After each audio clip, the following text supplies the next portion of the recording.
บ้านกระดกซองขายตรงเท่าไรแม่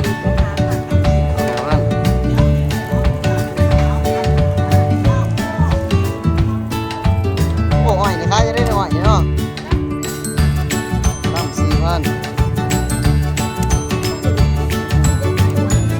ไข่มดแดงนี่ขายจะได้ไข่มดแดงไข่มดแดงแยกตั้งหางมดแดงกอง2,000เนาะขายตรงเท่าไรเด็ก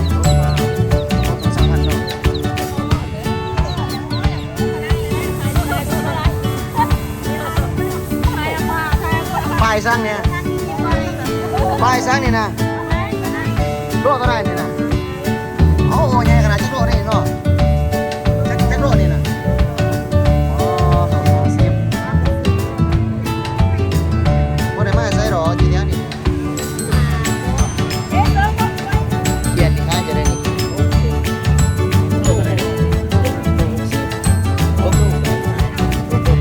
เขามาว่าด้วยอะไร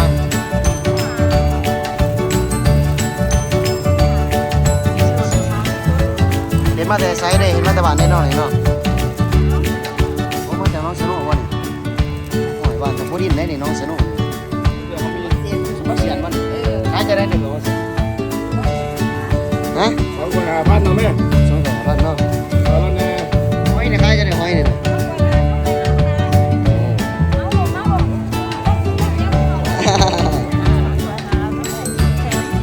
หอยจูบตัวนี่ได้หอยจูบเนาะโอ้ประเดี๋ยวร้ายเนาะร้ายทุกชนิดเลยประเดี๋ยว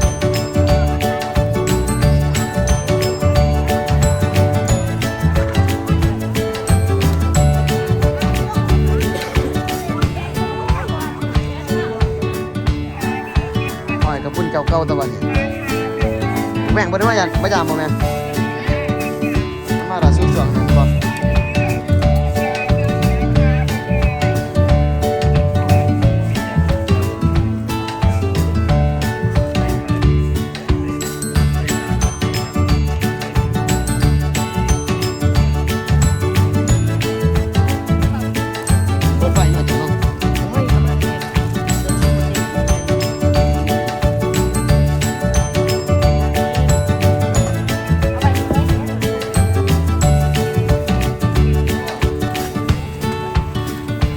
ขายดีอยู่บ่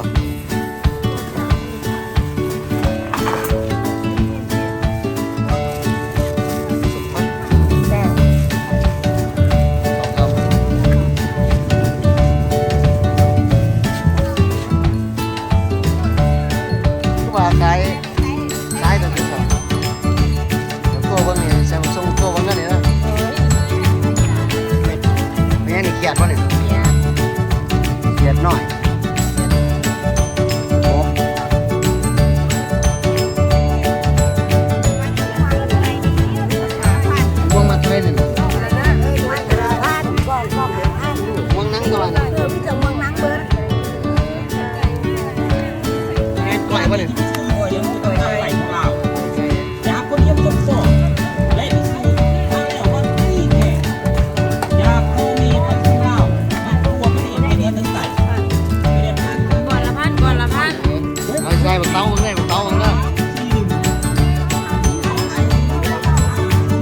ขายอะไรก่อนนะชิบะเนาะเอามาปรุงได้ดีมากเอาเสียมาเบิ่งน้ำซุปดีเอาปอดจะกรรมการนิดดิจะกรรมการนิดดินะเอาเปลี่ยนต้องเสียสีแดงเนาะแซ่บเลยเนาะเขาเปียกแซ่บมาอุดหนุนเลยเด้อเอาอยู่ทั้งตลาดข้างในเด้อ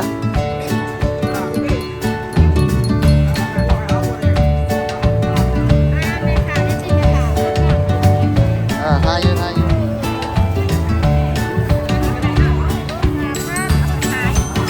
โอ้ไม่กินอีกคน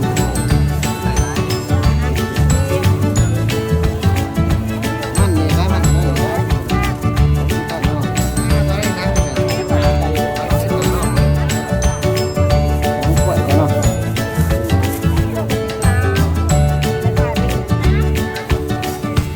ายสมนี่นะ ไม่ได้ ต้องเท่าไหร่ 35,000 นี่เด้มาสมพักจะได้ประกาศทันทีเด้อสุดท้ายให้นะ ไม่จะได้ โอ้สม5,000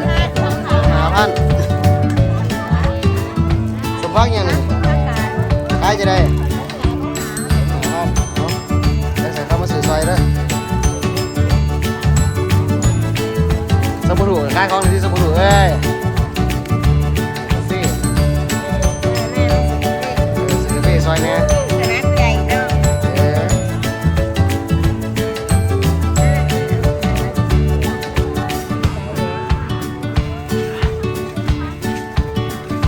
ย่างเอาไปแล้วนี่ ประกาศขายในที่ขายของขายสิ่ง จ้า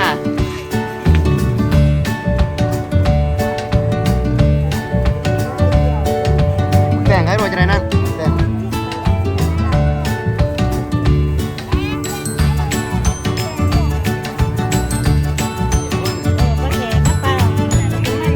ป้าแกนขายจะได้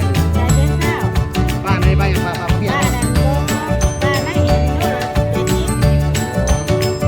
คนใหญ่เนาะสักนิดนะโอ้ตัวเท่าไรเนี่ยตัวสองเหรอเนาะ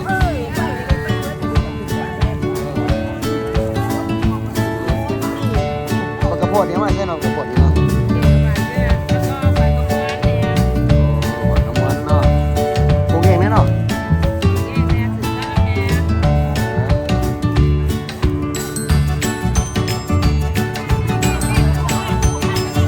มะขามนี่มัดเท่าไหร่เนี่ย1,000อันนี้แม่นน้องใหม่เนาะ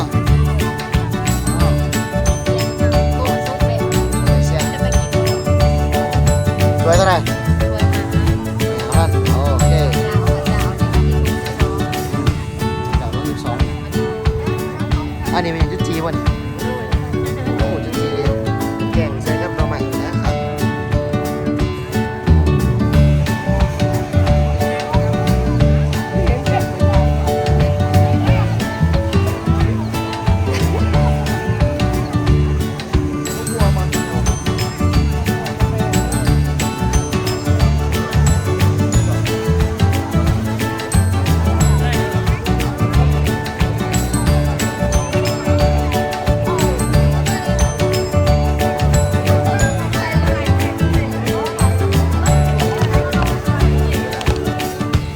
สมป่ายยังเด็สมป่ายสั่งได้นอนนี่เนาะสมป่ายสั่งได้นะโอ้สมหมูสมป่าเนาะ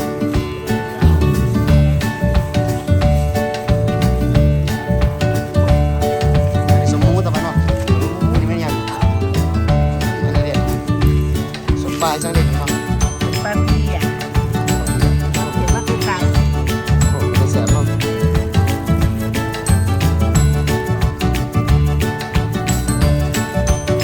เอาแต่ก่อนมันมีหลายกว่านี้บ่ได้น่ะบ่แสดงว่าจะขาย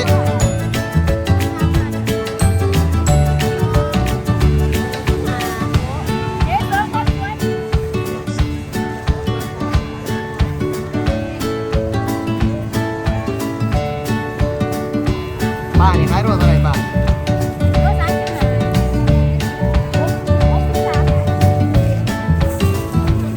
ขายสั่งผู้สาวเอาปีเย็นเอาผู้สาวโฆษณาในที่ขายของขายสิ่งเลยสลอนปีเย็นที่สลอน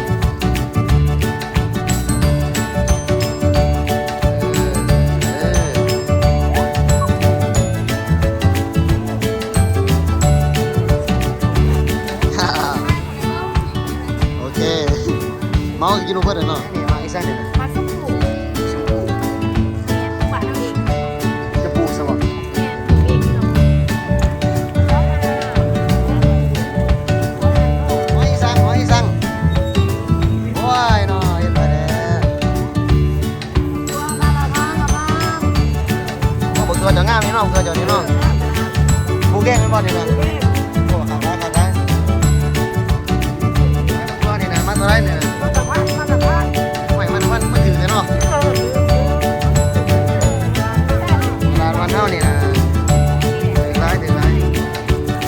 ให้มาตัวไรทุกคน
นดอนที่ขายใหม่เท่าไรดิสิบบาทเนาะ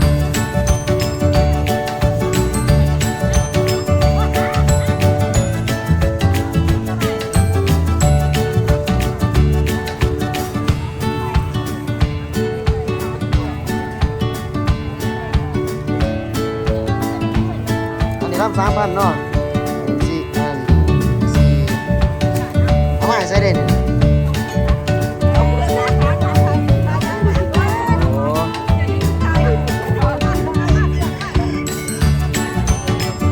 หมูหน่อยนี่ขายตัวเท่าไหร่หมูหน่อย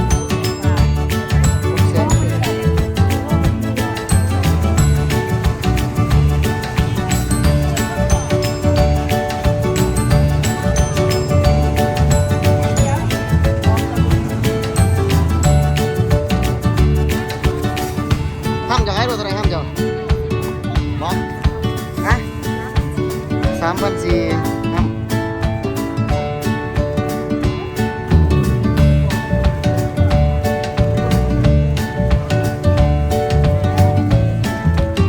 หมูหน่อยขายตัวเท่าไหร่หมูหน่อยตัวนี้เด้อกันเนาะขายดีอยู่บ่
สีเสียดมาตัวไรแม่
โอ้ครับจอยว่ามาส่ง